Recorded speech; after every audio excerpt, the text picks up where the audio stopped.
Um, I come from a tradition that goes back centuries as Palestinians, and particularly this is an Arab tradition where you know your lineage for centuries back. So it's not just knowing the lineage of Arabian horses. This is part of our culture, so people know who their relatives are, who their ancestors were, because we carry a lot of their stories with us. I want to start by just talking about briefly my great-grandparents, my grandparents, my parents. They grew up in a family in Palestine that had acres of olive trees, they had plum trees, they had grapevines with sweet grapes, they had almond trees and every herb imaginable. There was tremendous pride in living off the land. And this is something that's very well known about the Palestinians. Many of them, there were some that were farmers, some that were shepherds. And so living off the farm is something that people took tremendous pride in. My paternal grandparents had a winter cottage in Jericho that grew oranges and bananas. So if you can just kind of imagine what this looks like. Jericho in Arabic is called Ariha, and its well-known mountain is Jebel Kruntul, known to Christian pilgrims as the Mount of Temptation, where Jesus fasted for 40 days, and according to Christian tradition was tempted by Satan. We know that Jesus was Palestinian, he was not Roman, he was not European. Palestinian pastor Reverend Mullah Isaac said, Jesus was born in Palestine on our side of the wall, that big ugly apartheid wall built by European Zionists living in Israel. The reason for mentioning all of this is because I just wanted to start by dispelling a lot of the stereotypes that have been promoted really for decades. That the Palestinians were some kind of savages, and it wasn't until the European Jews, the Zionists, came to make the desert bloom. It was just desert. There was nothing there. And nothing could be further from the truth, because Palestine is part of the Fertile Crescent, and it's well known that Palestine used to export fruits and olives and herbs and vegetables to neighboring countries. So it was not a desert. It is part of the Fertile Crescent, and it wasn't the European Zionists that came to make the desert bloom. It was blooming because of the farmers that lived there previously.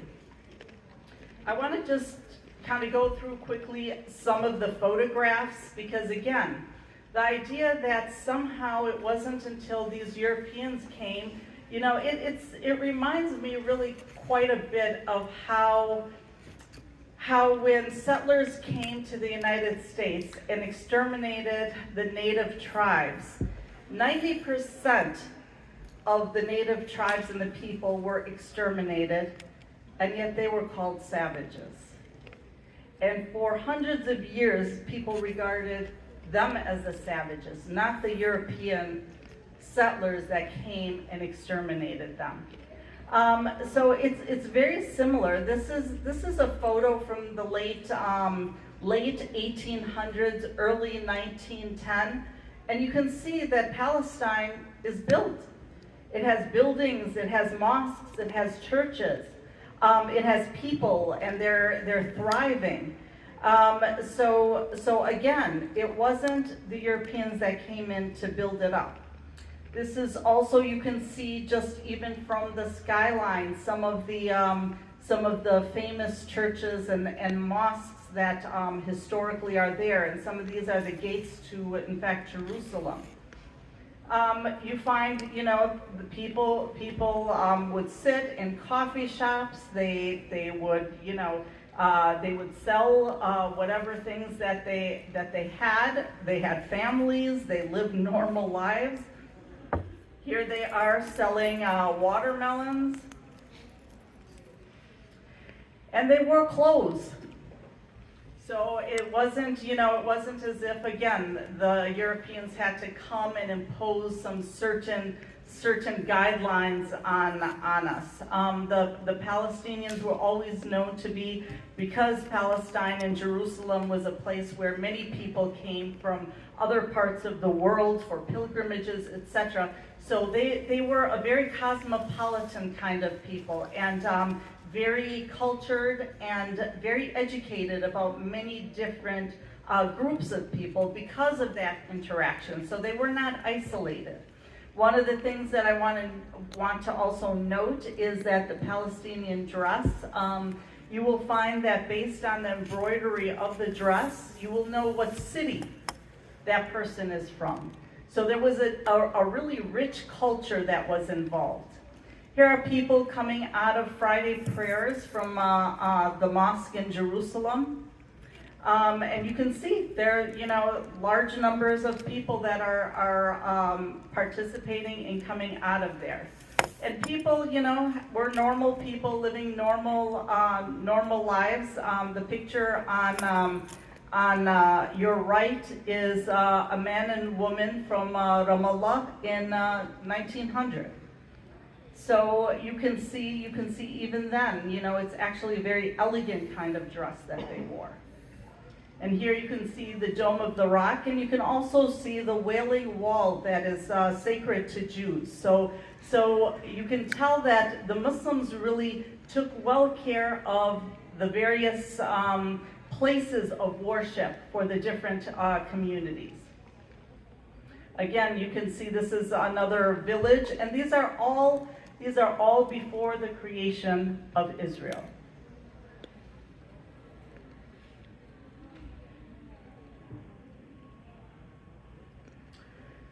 So when we talk about Israel, people have the assumption as if somehow Israel has been there forever. We all know that it was only in 1948 that Israel was created.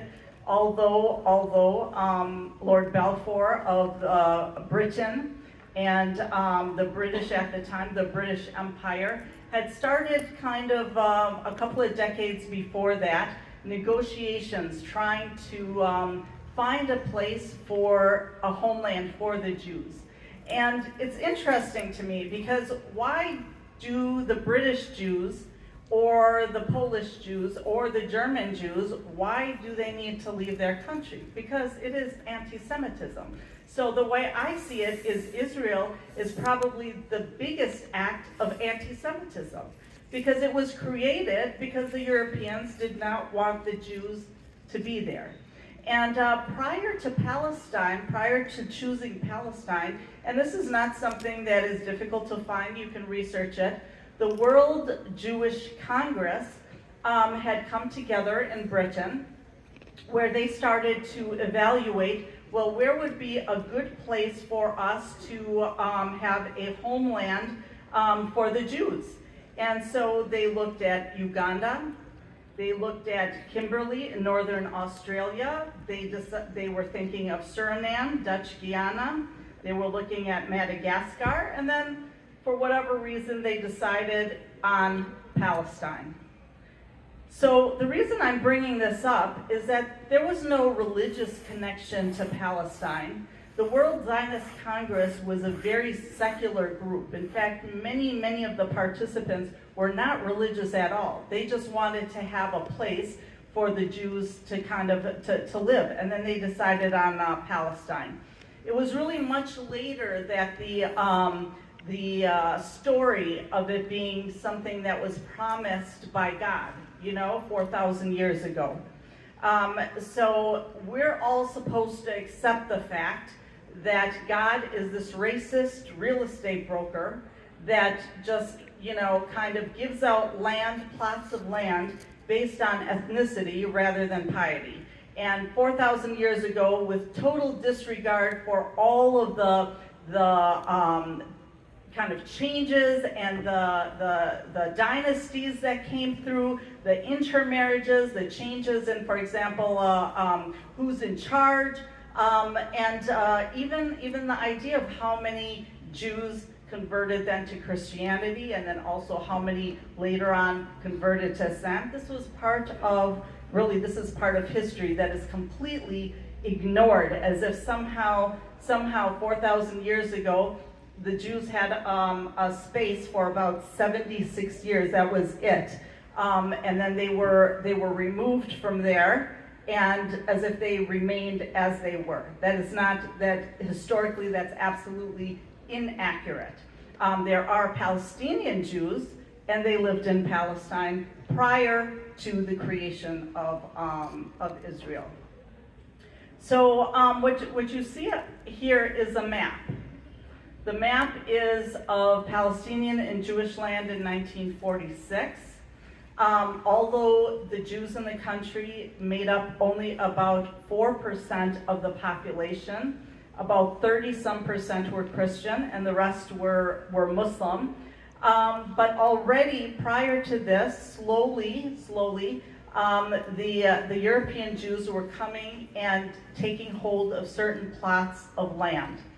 Then the United Nations did the partition plan in 1947, and you can see the land loss. So the Palestinians were given, who are the actual owners of Palestine, they were given less than 50% of the land. That's a green part. Israel, the Europeans were given the rest. And then 1949 to 1967, you can see the continuous land loss that was taken from the Palestinians. And then in 2000, you can see the way that it's more like a Bantustans rather than actual land. And of course, in 2024, it's far less than that. So when you take a look at this, you see the blue there, that's the state of Israel, and then you see what has happened to the West Bank. So although that is the West Bank, only the green part is what is where Palestinians actually are allowed to live. And East Jerusalem, also much of it is being ethnically cleansed. They just come in and they kick people out of their homes. Just in the middle of the day, you might even have your food cooking on the stovetop. They will throw you out, and they will put an American, a Polish, a German, a Russian, a Ukrainian, Jewish family there, and they will sit in your home with your stuff, and you have no rights in Israel. You have no rights as Palestinians. So this is just, there are some maps to go through. I don't want to spend a lot of time on them, but it just kind of really shows you during the British Mandate how many Jewish immigrants were allowed to go to what is now Israel, and how many Palestinians were expelled from their home. So it's not as if they were just suddenly this country was created. It required the expulsion of so many Palestinians. So this is the 1948 Nakba, which we call the Nakba, the disaster, when people literally were massacred. Thousands of people were massacred and were forced to flee from their homes. As you can see, cars were blown up, and these were all the European Jewish Zionists that were doing that with the help of the British. These are the Palestinians that are walking, and remember, the Palestinians that were ethnically cleansed are both Muslim and Christian. Walking for miles and miles with just whatever they could carry, many for hundreds of miles through sometimes mountains, to go to Jordan, to go to Lebanon, to go to Syria, and to go to Egypt. So there's that diaspora of Palestinians that are out in many of these other countries. These are the refugees of 1948, and although international law requires that refugees should be allowed to return back to their country, the Palestinians are the only ones that have been prevented consistently from returning back to their homes. And so now what Israel is doing is ethnically cleansing as many as possible so that less and less will return. For decades, many lived in these horrific tents, and these are people that once had homes, they had gardens, they had livestock, and they were forced into these situations. So I want to talk a little bit about Gaza. The people of Gaza, overwhelmingly, more than 85% of the people in Gaza are not originally from Gaza.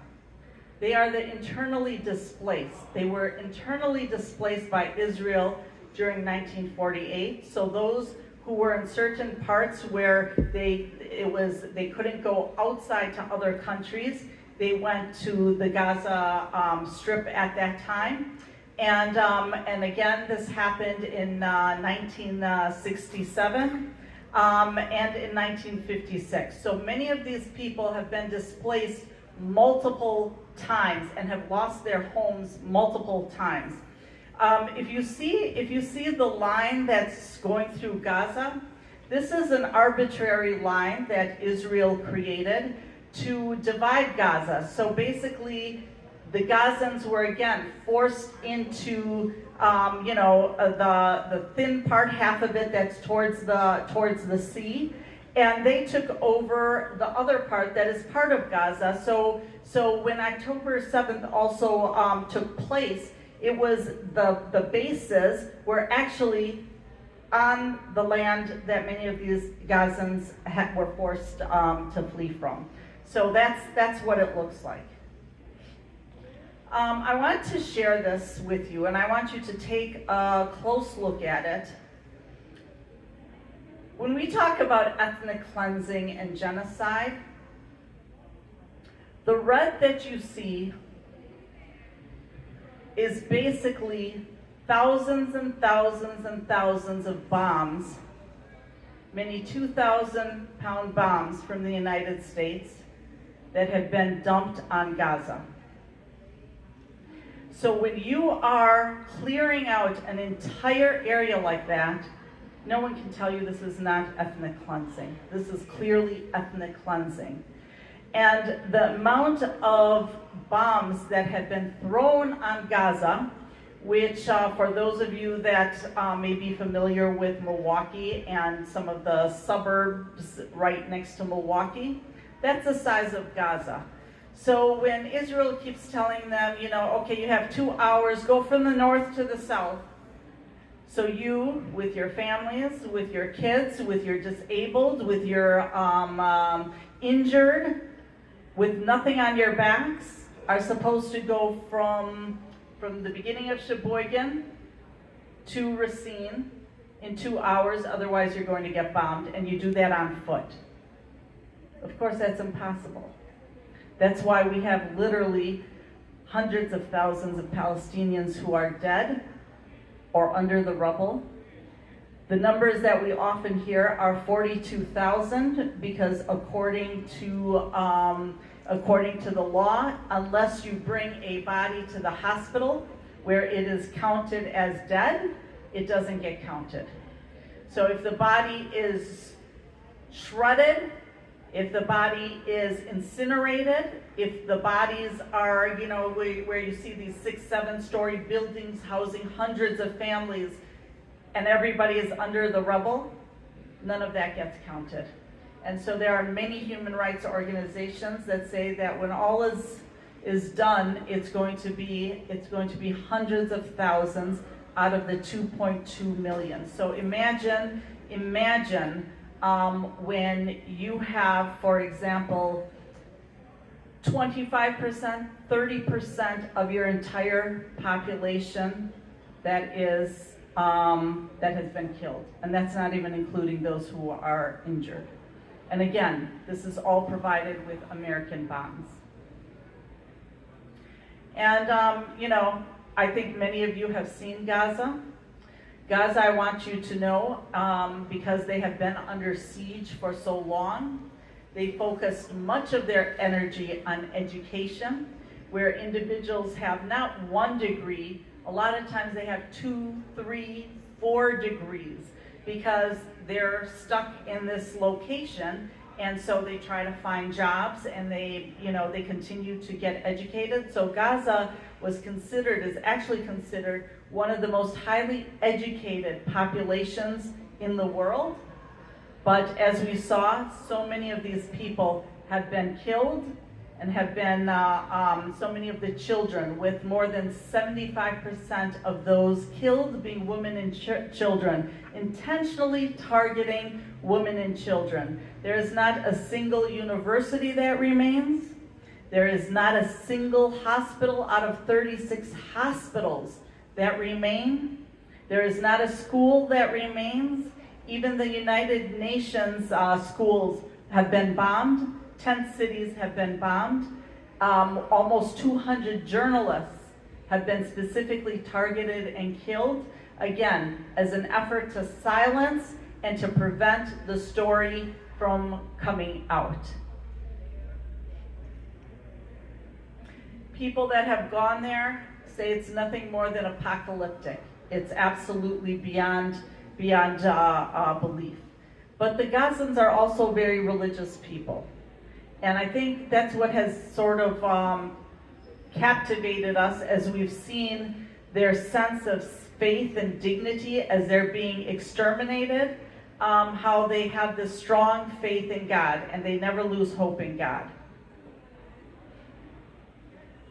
And you can see, the utter fear, the utter desperation on the faces of children and families who, unrelenting now, it's been a year and 1 month of unrelenting bombardment, and mainly at night with no electricity. And so imagine trying to find your family or your loved ones when there's no electricity and you're being bombed at night and all you're hearing are your children screaming.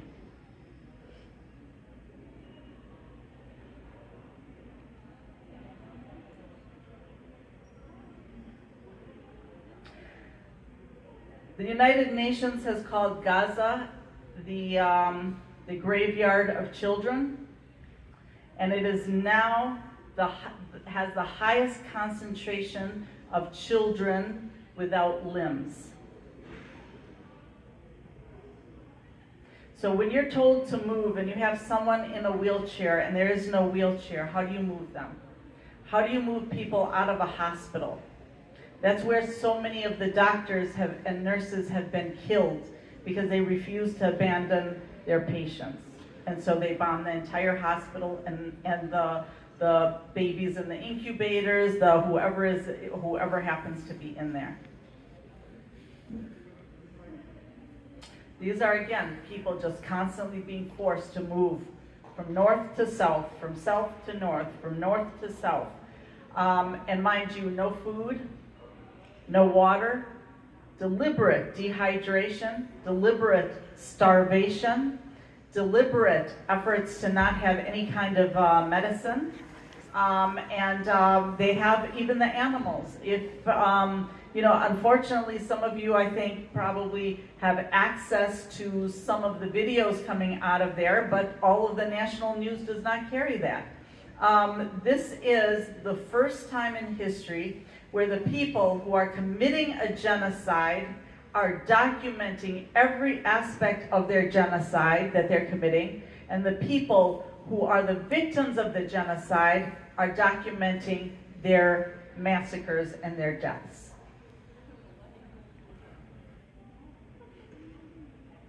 Gaza sits by the ocean there. Now it's getting very cold. They have no shelter, they have no food, they have nothing. And people are already, young kids especially, are already starving to death. And now with the cold coming in and the brutality of the Israelis, it's going to be very, very difficult to survive.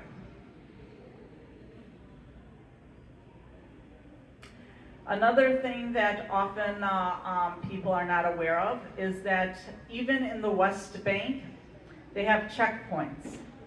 What Israel has done is they have set up 750 checkpoints throughout the West Bank.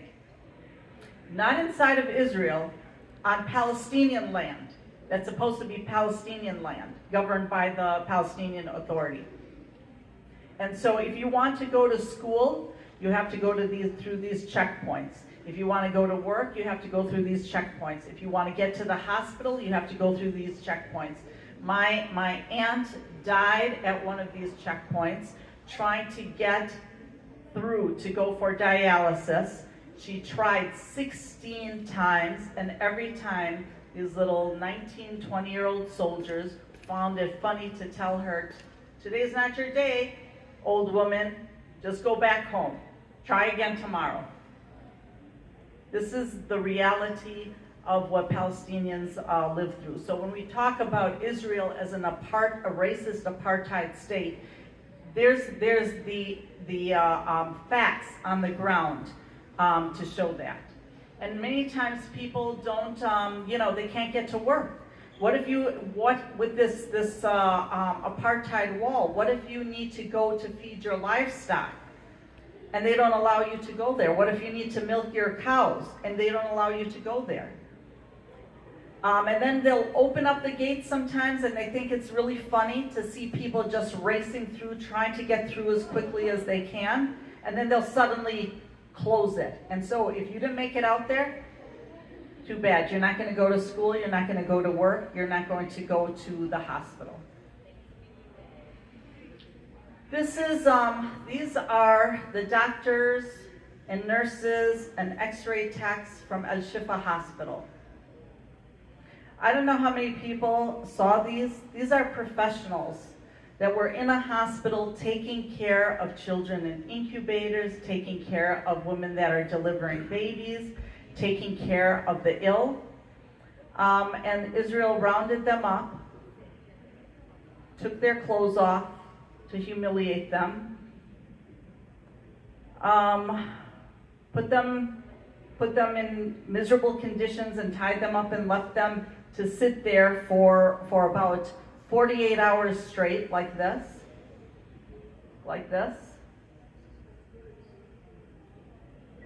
And then they hauled them off like, I don't want to say animals, because if they were animals, there would be rights groups yelling and screaming about it. Hauled them off, and there are 10,000 mainly healthcare workers and teachers and professors that no one knows where they are. Israel has no respect for places of worship. There are many Christian churches. This is an Eastern Orthodox church that was bombed, and they're burying their dead in Gaza. So Gaza is not just Muslims. There's also many Christians that live there.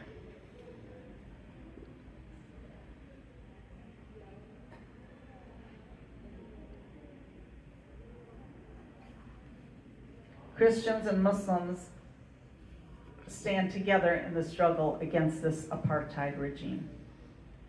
And you'll find in Palestine, wherever you go, churches and mosques built side by side.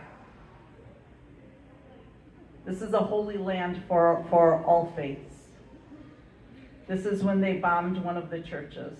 This is what it looks like, and they bombed the mosque as well. That's all that remained of the church. The top, you can see all the intricate art inside of it, and the bottom, that's what it looked like after they bombed it. So currently, the settlers, who are really, I consider European terrorists. You know, I don't know why people use the word settlers, like when they use settlers coming into the United States and exterminating the native tribes, as if, you know, this is a romantic term or something. Every day they go in and they wreak havoc in the Al-Aqsa Mosque and in the Dome of the Rock in Jerusalem. And the Israeli army simply backs them up. Here are women sitting and having a kind of like a study circle, and the army will just come in and have their guns pointed at them Sometimes they'll shoot at somebody just to make everybody run. Sometimes just to terrorize people. And then they will frequently come in. And during Friday prayer, because of the numbers of people that usually pray, now it's much less because they don't allow people in. Usually the Dome of the Rock, this one with the gold top, the women would pray there, and the men would be across the way at Al-Aqsa Mosque. And so they would often come into where the women are to terrorize them. And they would shoot tear gas canisters inside. Imagine inside a place of worship, and people are with kids trying to get out. Sometimes they would lock the doors so they couldn't get out, and people would just faint from the from the tear gas bombs. Sometimes they would, and many times they would just shoot live ammunition. They have no respect whether it's women or men or disabled. They are incredibly brutal. And I want you to pay attention to these soldiers everywhere you see them. And when you see coming up even some pictures of the settlers, and when you see pictures of people like Netanyahu and his entire cabinet, and people say, oh, this is the only democracy in the Arab world. First of all, that's a lot of bullshit, I'm sorry. Because we see what kind of democracy. But what's more important is, why is there this European entity in the middle of the Arab world? Because it is a settler colonialist state that was created there. It does not belong there. This is after on a Friday when people were going to try and pray, and then look at the army, look at the IOF, the Israeli Occupation Forces. No respect for places of worship, no respect for human beings. The idea is just to continue to terrorize people so that they will leave, in fact. And then every Friday, they're constantly trying to clean up the mosque. So imagine a life like this. Imagine having to go through this all the time. Here's an example of some of the settlers that come into the West Bank. My mother lives in the West Bank. I have many relatives that live currently in the West Bank. And because the water is given mainly to the Jewish settlements and very little comes to the Palestinians, so all of them have these kind of like, what do you call them? They're like water, they kind of capture the rainwater and things on top of the houses. And so these settlers think it's really cool to just go through the settlements because they're armed. If Palestinians have a stone, then they're put into prison for years, even if it's a kid. But they will come in with their American-made arms, and they will shoot at these through houses. They will shoot animals that might be in the yard. They will shoot at particularly at these water, so that the houses and the people don't have water.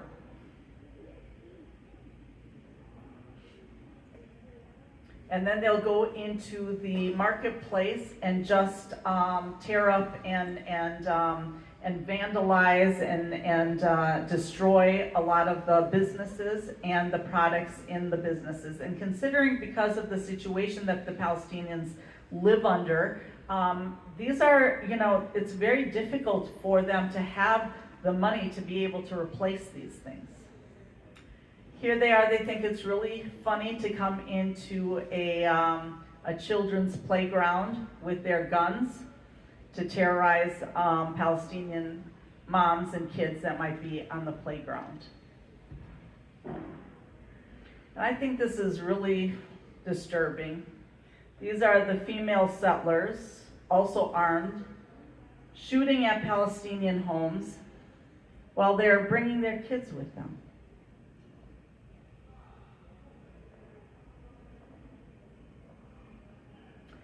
So, where do Palestinians live today? There are about 12.7 million Palestinians worldwide. There are 6.4 that live in historic Palestine, which includes the West Bank, the Gaza Strip, and what is now Israel. There's about 44% that are, or 5.7 million, that live in Arab countries. These are the ones that were during the ethnic cleansing of the Nakba. They are there. And there's 6%, only about 0.7 million, that live in many other countries, including the United States, and you can see all of these, all of the different places. So the Palestinians still that live in many of these Arab countries, many of them continue to live in refugee camps, because a lot of these countries cannot, they're not wealthy countries, and they can't accommodate them. So Israel controls the land, the air, and the sea, and we can see that. The Palestinians don't own a single tank. They don't own a single helicopter gunship. They don't even own an airfield. And so they are completely controlled by Israel. You're going to find the kind of laws that are in place. So Jewish Israelis can live anywhere they want in our homes. They can live in Israel. They can live anywhere in the West Bank. The Palestinians, those who are citizens of Israel that are still part of the 1948 that became Israel, they're barred from living, going to school, attending universities in 68% of the towns in Israel. And what you'll also find if you ever travel there, I've been there numerous times as an American citizen, you will find the Palestinian areas are totally dilapidated, and the Israeli areas are built up, and they're like, you know, these huge mansions that are made, because they will not allow the Palestinians to even fix anything that happens to their homes. So if you have a leaky roof, you have to get a permit. They usually deny it. And so pretty soon, one thing after the other starts to fall apart in a house, and you end up not being able to live there. And as soon as you try to leave, Israel comes in, takes it over. They put up an Israeli flag. They immediately rebuild in that area or do whatever work needs to be done, and they fill it with an Israeli family that came usually from the United States or from one of the European countries. There's a lot of discrimination within their laws. So they instituted in 1950 the law of return, which basically says that any Jew, even if you're a convert to Judaism, you have birthright to be able to go and claim Israeli citizenship. But that's not given to the Palestinian refugees who actually were born and lived there and for generations have been there. Also, the confiscation of the lands of Palestinian refugees is something that is very normal. It's enshrined in their law. So how can you go and try to get rights if these are the kinds of things that are enshrined within the law? There's also the citizenship law. So a Jew can marry another Jew, whether they're in settlements, whether they're in Jerusalem, wherever they are. But a Palestinian, if they, for example, live under Israel proper, and they want to marry a Palestinian from the West Bank, they have to leave Jerusalem and go to the West Bank. And if they want to marry someone from Gaza, they have to leave and go to Gaza. There's the nation-state law. The law and the Constitution defines Israel as a nation-state of the Jewish people. So if you're Muslim or Christian, it gives them the right to discriminate against you, and we see that in access to places of worship and access to many of the rights that Israelis have. Palestinians cannot just get up and travel or do any of that, but Israelis can. I'm going to kind of go quickly through some of this so that so we have enough time for Q&A. Settlement construction. These are illegal settlements under international law. So this is up to 2019. There were 94,000 Israeli settlement buildings that were constructed, all on Palestinian land. Whereas there were 47,000 Palestinian buildings that were destroyed by Israel in order to make room for these settlements. Natural resources. Just take a look at what the amount of water allocated to an Israeli settler, the amount of water a Palestinian in the West Bank gets, and the amount of water that can come to the Gaza Strip. The injustice is so profound. The incarceration of thousands of Palestinians, there are about now 25,000 Palestinians, many of them children, without charge, the vast majority without charge. You can be held in Israeli detention for as long as they want, years, decades, without charge. Israel is the only country in the world that puts child prisoners, who are usually caught for throwing stones at the tanks that come through their neighborhoods and tear things up. They are the only country that puts children in military prisons and in military courts. The only country in the world. This is just an example, and this past year or so is not included in this, but on average, we have kept Israel going with 3.3 billion tax dollars every single year, and that's not even including some of the military, and we know that over the past year or so, it's been between 30 to 50 billion dollars. 30 to 50 billion dollars. So where we have inflation going on, we have people not able to afford even eggs and bread and things for their children, but we have all these billions to be able to send to Israel. Palestinians are simply asking for what everybody in the world wants. They want freedom, they want justice, they want equality, they want equal rights, they want an end to the occupation. They want the return of refugees. So equal rights, of course, means equal justice. It means a state for all of the citizens where everyone is equal. It means that they have equal property and land rights and social and economic rights, and they can participate in political decisions. Right now, the Palestinians are not allowed to participate in political decisions. One thing I want to mention is that the entire world has been, for decades, against the Israeli occupation. And usually it's only the United States and Israel. The United States constantly using their veto power. And then you have these tiny little countries that are basically protectorates of the United States, like the Marshall Islands, Nauru, Micronesia. Canada many times will vote with the United States, but not always. But then the entire rest of the world wants an end to the occupation. But we constantly use our veto to protect Israel, because Israel is pretty much our garrison state. We are like an empire. We have become like an empire. We have 750 bases in about 80 countries around the world. And Israel right now is kind of keeping hold on the Middle East and the oil in the region, keeping tabs on that for us.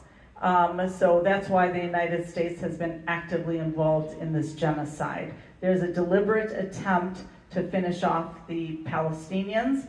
And you know, many times people talk about October 7th, as if that's when everything started. No, this has been going on for more than 76 years. And in Gaza alone, in the last 17 years, Israel has gone in 15 times and massacred each time thousands of people in a policy they call mowing the grass. You can look it up. They're proud of that policy. So every time the Gazans have children, their population grows, and there's really nowhere for them to go. They go in and they literally massacre thousands of them, and then come back in a year or 2 years and do the same thing of mowing mowing the grass. So this is part of, these are the policies that Israel has enacted, and the only reason why October 7th kind of stands out is because it's the first time that the European apartheid state was attacked. But all the time that the Palestinians have been suffering or have been massacred, nobody counted that because they're not human beings. So I just want to end with this. It's a spoken word poem.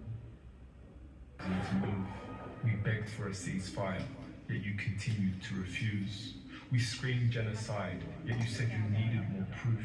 So they told you themselves it's exactly what they're trying to do. Yet you still chose to stay silent as our protests only grew. And no matter how hard you tried, you couldn't hide the truth. So you sent through some aid, only to kill us with that too. And as our bodies piled, it was then that we knew that our lives never really mattered the least to you. You killed all our journalists, our doctors, and also our nurses, our teachers, our writers, and even aid workers. Yet never once did you ever dare name our murderers, as though we had died from rare natural occurrences. And when it came to their crimes, you let them investigate, like asking a rapist to judge over the victims he raped. So they bombed every hospital, school, every home in the strip, ripped our people into shreds, and killed all our kids. They took Sidra when she was 7, Hind when she was 6, and how can we forget little Reem, who was still only 3? We told you we were tired of seeing dead kids on our screens, so you silenced our cries and censored our screams. And even when their weapons were finally depleted, even then they weren't done. Because you were the ones who reloaded their guns. US-made bombs weighing 2 tons, starving your own nation to send them more funds. Yet you claim to worry about foreign migration, while they have you under their thumb. Standing ovations for a genocidal freak. How can you talk about hostages while they have you tied by your hands from your feet? Tell me, what good is your wealth if you can't even speak? You said we were the children of darkness, while you were the children of light. Only for the world to find out what evil truly looked like. So here's to the most moral army in the world, the so-called peacemakers, who are now renowned as baby killers, murderers, and rapists. You're right, the world did change on October 7, 2023. It was a day we saw all of your lies, and the world can now see that evil always looked like you and never looked like me. And we'll keep exposing all of your lies until Palestine is free. Thank you.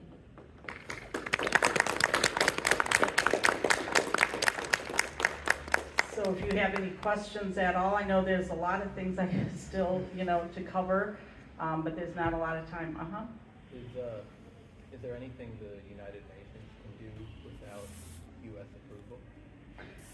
That's a problem, is that the way the United Nations has been set up, they have the permanent members that have veto votes, and anytime any action that needs to be taken, it requires a unanimous, and there was a lot of talk when Russia kind of vetoed the condemnation about Ukraine, the attack of Ukraine. But the United States is doing much more and vetoing every condemnation of Israel. Unfortunately, the United Nations is really kind of dependent on people following and agreeing to international law, and many of the countries are signatories to many of the laws and the rules. But if you're not going to abide by them, so for example, we have, of course, the South Africa that brought the case of genocide to the International Court, and the International Court found it to be plausible genocide, which pretty much is genocide because they usually take years to come up with it. It was an amazing case, especially coming from South Africa that suffered under apartheid. And so what did our country do? They joined with Israel to condemn the United Nations, to condemn the African representatives, to look down on them. So it's kind of like, it's become where we want to impose laws on the global south, but we don't want to impose laws when it affects us. And that's just racism, and that's really what empire does. Is the UN the only enforcer of international law? Well, you know, when we went into Iraq, for example, and we killed, you know, literally millions of people because of the fake weapons of mass destruction that did not exist. We took it upon ourselves to bring all of the other European countries to come and fight with us. And so it's a matter of also power and strength. So right now, Israel has been trying for years to kind of draw Iran into a battle because the strong countries in the region, like Iraq, for example, was very self-sufficient. Libya had decided that they were going to not use American dollars, that they were going to use a gold standard and help Africa kind of rise up, and so they took care of Gaddafi because that was, you know, what he wanted to do. The problem really, you know, that we have is that now Iran is the only country in the region because the governments of, for example, Egypt and Saudi Arabia and those, although incredibly rich, they're bought, you know, these are dictators that want to remain in power. And so they're doing every effort to, Israel doing every effort to draw Iran into a war, so that there will be no countries in the region that will prevent the expansion of Israel and the United States kind of like empire into that area, to take control of that area. So there's many in the United Nations that are calling that, you know, there needs to be a revamping of how things are done. But the problem is the most powerful countries are the ones that, you know, can put the brakes on that. So. Yeah, this is kind of a two-parter, I guess. So Netanyahu is, this Palestinian-Israel conflict, is it mostly, it's mostly ethnic, correct? It's like, what I'm trying to ask is, like, are there Jewish people being wiped out in Palestine along with, like, the Islamic, the Muslims, the Christians? No, there are no Jewish people that are being wiped out there, because this is clearly Israel is they're the ones with the bombs, and so they're bombing the Palestinian areas, which are Muslim and Christian. So that's what they're doing. But it's not an ethnic war as much. I wouldn't call that. It's become that sort of, but it's really it's a war of control, to take control of the region. That's really what it is. It's something that you find, you know, colonialist powers that try to control the region and take the indigenous people and exterminate them. Or force them to kind of be, you know, cheap labor for them, and that's exactly what's happening. I'm sure they didn't expect that the Palestinians would continue to try to resist more than a year later. They probably thought that after a month or so they would just raise their white flags and give up, you know. But they continue to resist because they know what happened in 1948, you know. What do you, sorry, how do I phrase this? Can you give us like an idea of like how we as students can provide aid to Palestinians? Yeah, thank you. You know, right now Israel is not allowing any aid, including the United Nations, and they deliberately want to starve people to death, and right now not a single, even Band-Aids are not coming in. There's no hospitals, there's nothing. So they're trying to deliberately put an end to that. And I think that what we really need to do, although there are some organizations that are working, you know, Med Global and some others, but there's very, very limited access to get into Gaza. Once people can get into Gaza, hopefully there'll still be some people alive or something, you know, people will be able to help. But I think what's more important here, for students, is to continue to educate, to continue to bring awareness, bring films, bring, you know, speakers, do events, continue to try and educate the wider student population on what's going on, and bring elected officials and challenge them on these, you know? I think the thing is that for too long, silence has kind of kept things from coming out, but I think we're at a point that we are privy to genocide, and oftentimes we talk about the fact that, you know, oh my gosh, you know, how were people around during this genocide or that genocide? Why didn't people do something, you know? We're in the midst of that. So that's really why people didn't do anything, because you have powers and governments that prevented people. I mean, you know, when students are encamping and students are trying to speak out and they're being prosecuted for that, that's ridiculous, you know? So I think, you know, stand up with other students, continue to educate, continue to share information, and you know, using all of your platforms, whatever social media platforms, just to get that out there. Just keep it out there. Just, you know, don't stop talking about Palestine.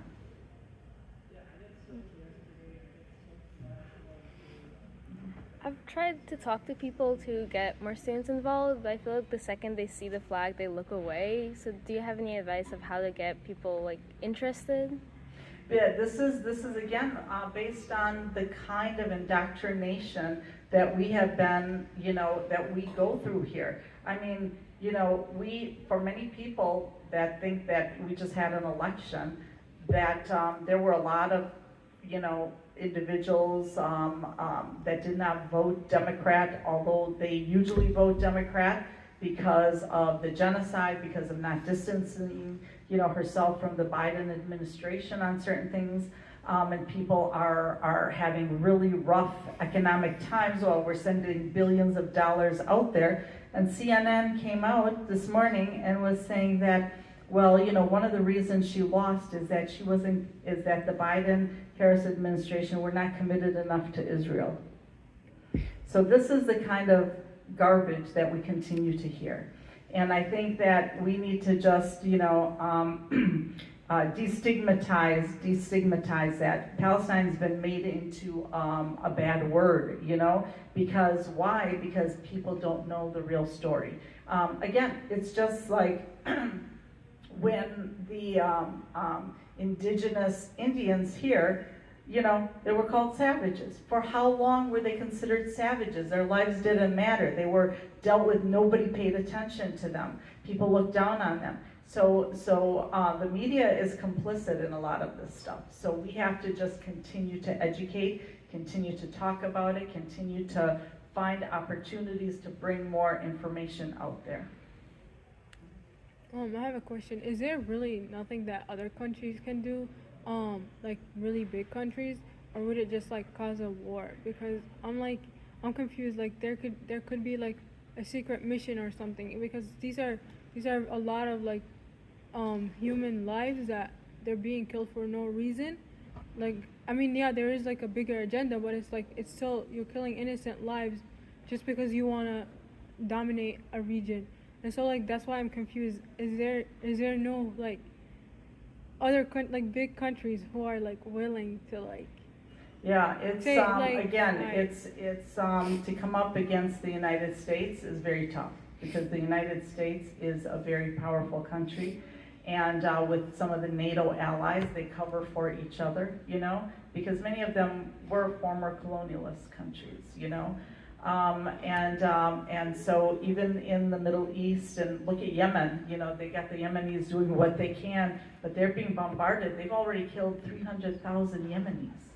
300,000 Yemenis. You know, nobody's talking about some of this stuff. So, and why is that? Just because Yemen is trying to prevent Israel from getting arms coming through their port, you know? And so it's really a problem, and I think this was part of the problem when now we have only really one superpower in the country, in the world, and it's controlling that. And if we look historically at genocides, there were only two ways that genocides ended, unfortunately. Either the people doing the killing just got tired of doing the killing because they killed so many it no longer really, you know, mattered, or other countries came in and bombed the country doing the killing. And yeah, that's what I'm saying. Like, why can't they do that? But they don't want to go against USA. Because Israel's a garrison. It's a settler colonial state of the United States. That's what it is. And so, if you want to attack Israel, the United States. I mean, look at when Iran was just even made a weak threat. They immediately brought their ships, their fleets, with the fighter jets and everything like that. Israel can't survive on its own. The very first time Iran sent some missiles there, and they were like the slow-moving missiles that took 2-3 hours to get there, and they informed the United States ahead of time that they were going to do that. You know what I mean? It was more a show for their people that, look, we are hitting back. We're not going to let them assassinate, all of our experts and things like that. It took 5 countries to intercept the missiles. 5 countries intercepted the missiles. Israel cannot survive on its own. And so there's actually some pretty interesting stuff that's coming out about how countries like that are eventually brought down, because there isn't that complete commitment.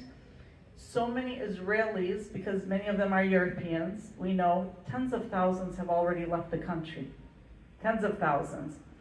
Israel, if it continues right now, they get so much of their money from tourism, and that's like zero. So many flights and airlines are not flying into Tel Aviv anymore, and then Israeli bonds are like garbage now. And then Israel, because it has its military, but it also has something like 400,000 reservists. And they've called everyone. They've brought everyone into this war. And so these reservists are people that are teachers, they might be doctors, they might be business owners. So the country is suffering economically. We keep bailing them out, at the expense of our people, but they are suffering economically. And Israel will not recoup the fairy tale that it's like this beacon of democracy. Everyone now knows who Israel is. Everyone knows how incredibly brutal they are. And so all of that makes a difference. All of that makes a difference. There's so many countries that are refusing to work with experts from there. They're the BDS, that's very important. The boycott, divestment, and sanctions. There's boycott the, any products that you see coming from Israel. Boycott that. These are some of the things that we can do, because unfortunately it's like really at the level of governments. But don't underestimate just the grassroots movement and the noise that we were all able to make this past year. I mean, when in the history of the United States has Palestine been so central on the news, in the agenda? How many times were these elected officials, they were heckled, by people that are bringing this issue up? So we can only continue to do that, and hopefully some people will get it through their mind to change. Yeah, about that, like, it feels like last year around October, we were really like protesting, we were doing so much, but that's slowly going down, and it's like the issue's still happening, but people are slowly like, and it's like normal. slowly. We're human beings, and people have lives, and they have to work, they have to go to school. There's so many things. I mean, we were the first few months, it was constant, but it's exhausting. You know what I mean? It's exhausting. But I think now we need to just reorganize. We have a new candidate, a new president anyhow coming in. But we need to reorganize. We can't be silent. We don't know what the heck he might do. But I think we need to continue, especially you guys have you have Senator Baldwin here. You've got Pocan, who's been pretty good on the issues. But continue to meet with them, continue to go visit them, continue to talk about it. We've been doing it all year, and it hasn't got us that far, but you know what, eventually, let's look at some of the movements that have been happening. Apartheid South Africa took 10 years. The Vietnam War took 10 years. You know, it's horrific, it's so sad. The war in Yugoslavia was like, what, 5-6 years? So there's, you know, unfortunately the precedent is things oftentimes don't happen in 1 year or 2 years, but this is so brutal and so unacceptable. We just have to keep doing what we can. Do you have any like trusted websites or like things that as students we can do? I know we can boycott like things, but it's like it's not very clear what kind of things we can boycott, as well as like how can we reach out to like Tammy Baldwin, or I'm not really familiar with those kind of things. So how can we as like student groups or student organizations, how can we step up and do those things? Yeah, we can, we can assist you if you guys, you know, contact us, but really just calling her office and saying that we have a group of students that wants to come in and talk to you about an issue. She's been trying to avoid people, especially on this issue. A lot of times she'll do a Zoom instead of meeting people in person, but I think she just needs to keep hearing about it.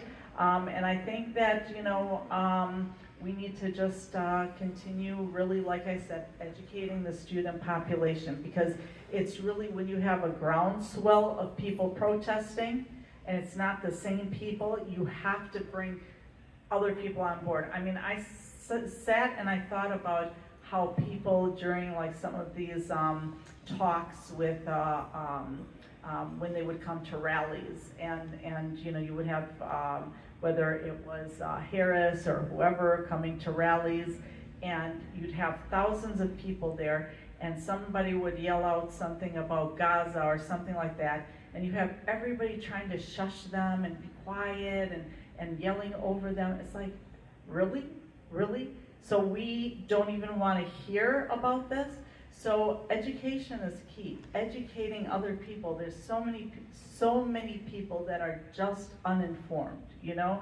And that's where the groundswell, when more and more people, I mean, I still remember, like I said, I still remember South Africa. I was in high school, was it, or something? But I still remember how it started with small groups of people standing at the embassy and things like that. Pretty soon it was at the universities. Pretty soon it was huge numbers, you know what I mean? So we just need to get that groundswell of people, and we need to really boycott.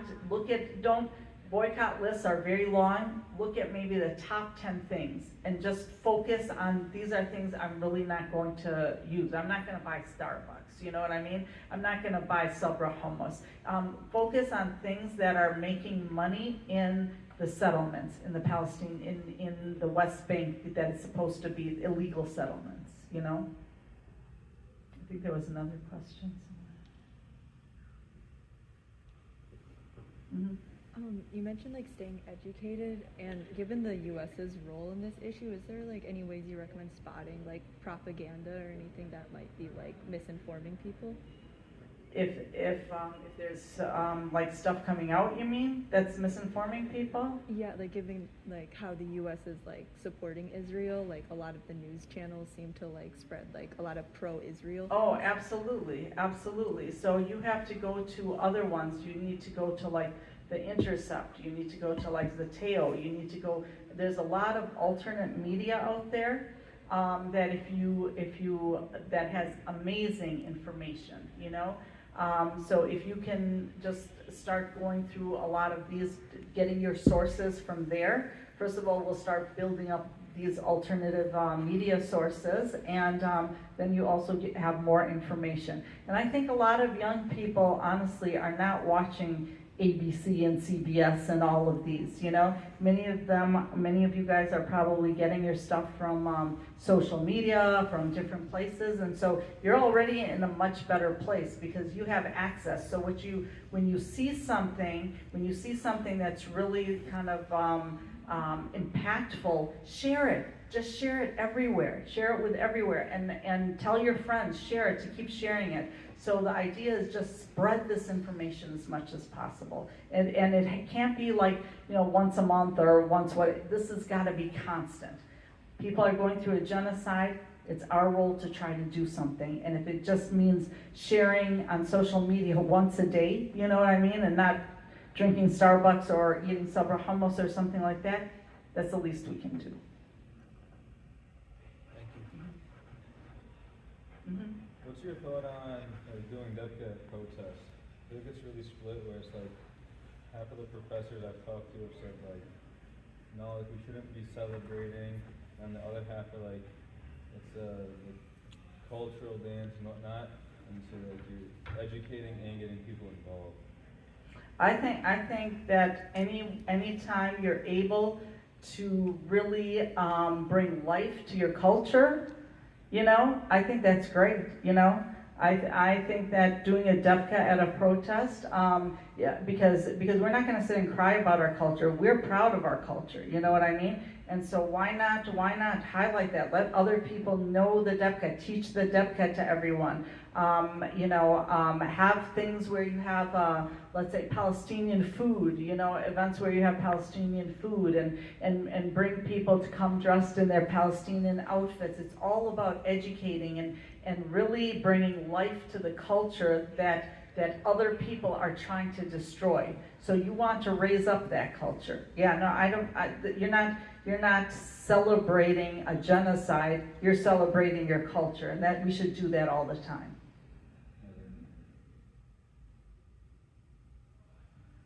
Okay. Well, if you have any questions, you can come up and ask me. Otherwise, thank you all so much. Yeah. Thank you.